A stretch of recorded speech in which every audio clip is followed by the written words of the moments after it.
अस्सलाम वालेकुम friends, welcome back to Top Smarties. Drama serial Mayri. आखिरकार समीना ने फैसला कर ही लिया कि जब तक फाहिर बालिग नहीं हो जाता वह खुद ही ये कारोबार संभालेगी।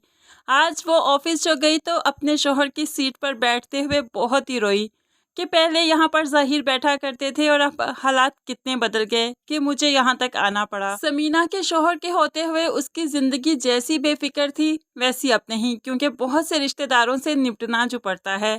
अब यहाँ पर हबीब को जब पता चला कि समीना ऑफिस गई है और वो घर पर बैठा सबके साथ नाश्ता कर रहा है, तो उसे अपनी बेइज्जती फील हुई और कहने लगा जब घर की औरतें कारोबार संभालने लगे तो उस कारोबार पर फातिहा पढ़ ही लेनी चाहिए, क्योंकि वो कारोबार डूब ही जाता है।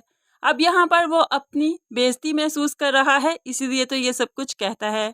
लेकिन साइका हबीब को बताने लगी कि ये कारोबार समीना और फाहिर का ही तो है, अच्छा है ना, अपनी जिम्मेदारियां खुद ही संभालें तो ज्यादा अच्छा है। लेकिन यहाँ पर रहीला फिर से आयशा को ही कोसने लगी। कहते हैं कि शोहर को हमेशा अपनी बीवी के नसीब से ही मिलता है, और आयशा तुम तो हबीब की पहली बीवी थी, तुम्हारे आते ही हबीब के माथे पर नाकामी का दब्बा सा लग गया कि वो कभी उठ ही नहीं पाया, वरना वो भी तो ज़हीर का भाई था, इतना आगे तक जा सकता था जितना ज़हीर। लेकिन खैर तुम्हारे नसीबों ने तो हमारी किस्मत पर भी जैसे ताले लगा दिए। आयशा रहीला को देखती रही, लेकिन ऐनी बोल पड़ी, आप ऐसे मेरी माँ से बात नहीं कर सकती।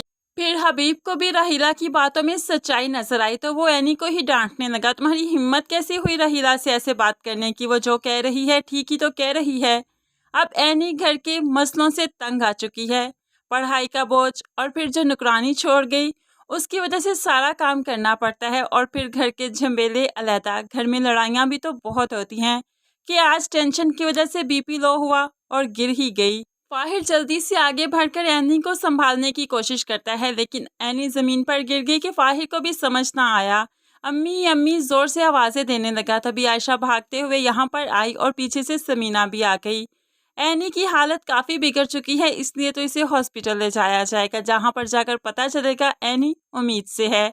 अब यहाँ पर सभी बहुत खुश हैं कि एनी प्रेग्नेंट है, फाहिर और एनी की ज़िंदगी आखिरकार मुकम्मल होने जा रही है।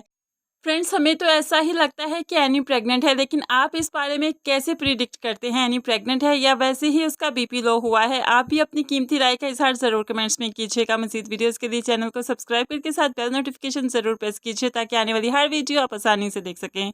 अल्लाह हाफिज़।